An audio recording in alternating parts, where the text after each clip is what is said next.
Hello there guys, welcome back to my channel once again here on YouTube. Thank you for joining me today as I bring to you a review from 2003, SmackDown presents No Mercy. So this was a Silver Vision release, and excuse me guys, a 15 certificate here in the UK, and it has a picture of Brock Lesnar F5 in, I do believe, a blurred out version of The Rock from SummerSlam 2002. I apologise if I've got that wrong, but that's the image I kind of see there in my mind.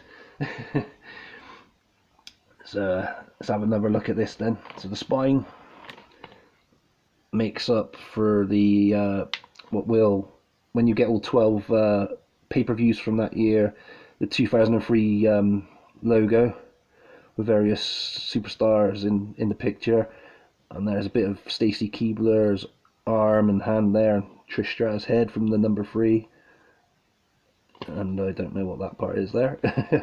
I've completely forgot. And there's the name of the pay-per-view there at the bottom, quite small. An advert for Here Comes the Pain inside. Brilliant game, as I've said before to you guys on previous videos I've seen it in. And there's that display case, which I don't own, which everyone makes a big deal about. Yeah, I don't really mind not having it. I could have got it back years ago if I wanted it. Just something that never really interested me, to be honest. But I'm not saying it's a bad thing. It does look cool. But, you know, there's collectors out there that would pay top dollar for that. And fair play. There's the disc, which doesn't look too bad, I don't think. Cool. Here's the back. So we've got the WrestleMania 20 logo there, looks really cool. DVD extras, exclusive interviews. This one had a runtime of 182 minutes. And we have various screenshots at the top of John Cena delivering an FU to Kurt Angle, and Undertaker hitting Brock Lesnar with a biker chain while Lesnar tries to protect his head with a steel chair. So let's get into the matches then, shall we? So the APA against the Basham brothers. It was an okay match. By this time, APA pretty much ran their course now as a tag team.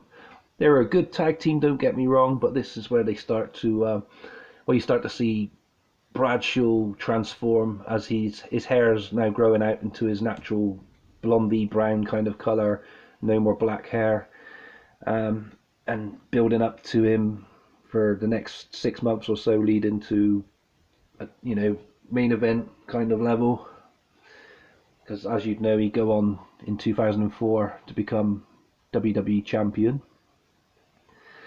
But he got pinned here. He was the one that got pinned here by Danny Basham, I think it was, after Shaniqua hit Bradshaw with a weapon.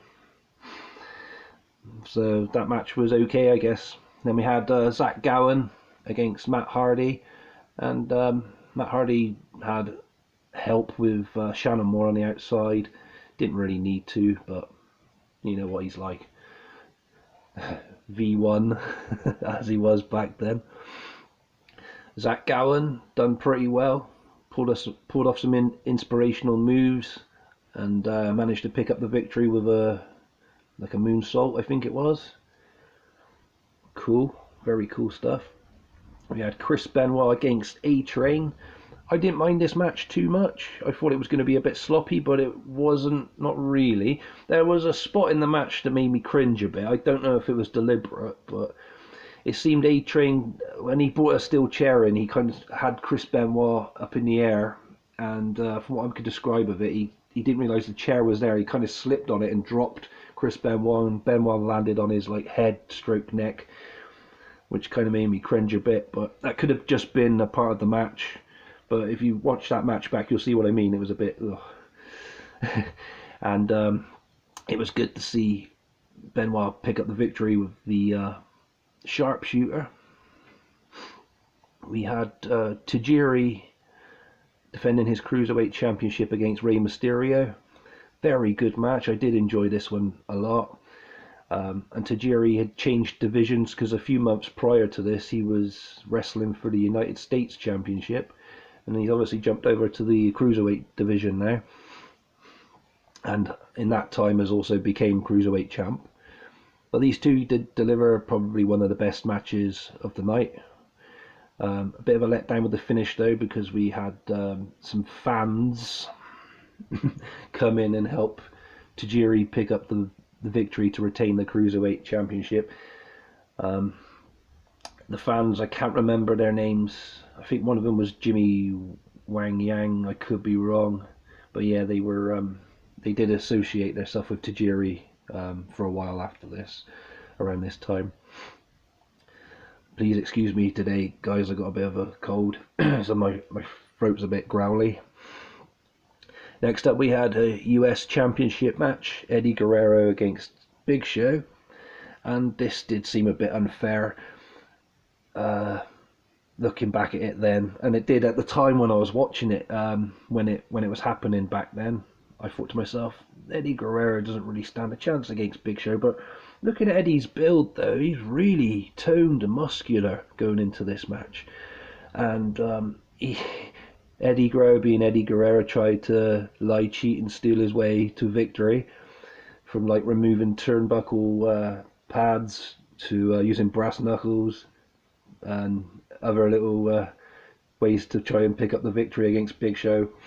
He threw everything he could at Big Show, but Big Show managed to pick up the victory in the end and, you know, walk away with the US Championship.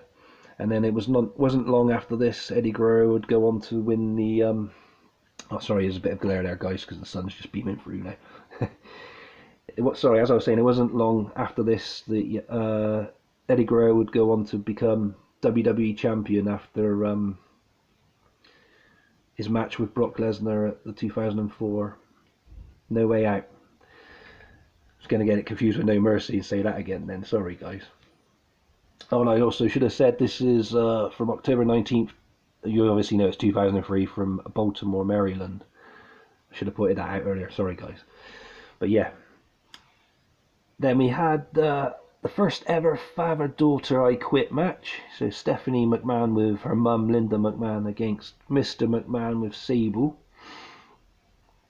And Vince managed to throw in a stipulation that Stephanie could win by pinfall or submission against Mr.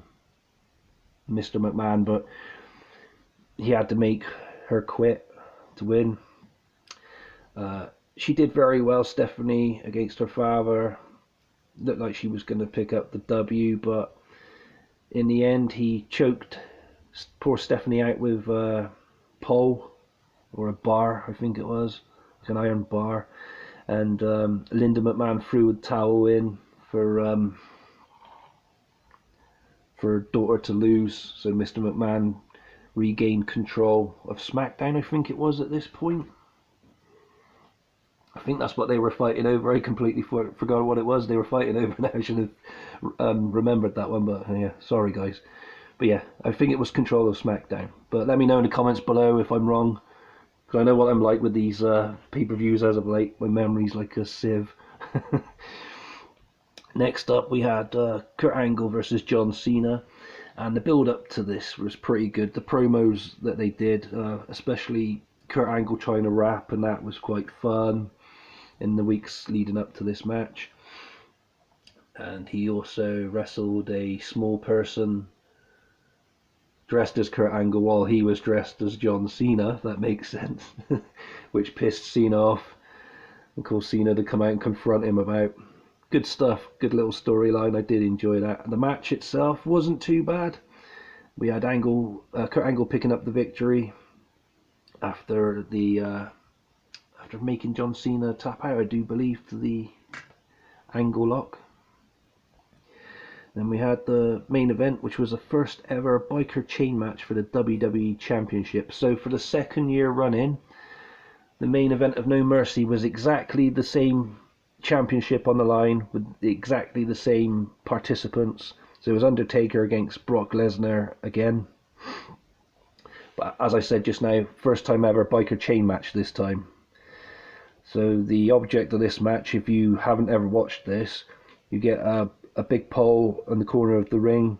You have to climb it, get to the top, and then there's a chain or a biker chain hanging from it, and you have to retrieve that to use it on your opponent to win the match. And the match itself, it was okay, I guess. Taker always seemed to struggle against Brock Lesnar. I'm trying to think, has he ever picked up a victory on pay-per-view against Brock Lesnar? Because there was a talk a while ago about that, wasn't there, a couple of years back, where he said that he'd never beaten Lesnar on pay-per-view. I don't know if it was in recent years that they had a match and then Taker had been successful and actually finally beaten Lesnar, or is Lesnar one of those wrestlers that holds a good win-loss record over Undertaker? I don't know. I don't like to cheat and have a look either, guys. So, but if you do know, let me know in the comments below. I'm pretty sure though that Undertaker's never beaten Lesnar on pay-per-view at all. And again, obviously, he wasn't successful here. We had interference from the FBI, the full-blooded Italians, and Undertaker managed to deal with those and dive on those outside the ring, get rid of them. Well, he thought he did. Came back in, delivered the last ride. I think it was to Lesnar after that. Climbed up to retrieve the chain, and then Vince McMahon came in and interfered, costing Taker the match pretty much. And then Lesnar walked out as champion again.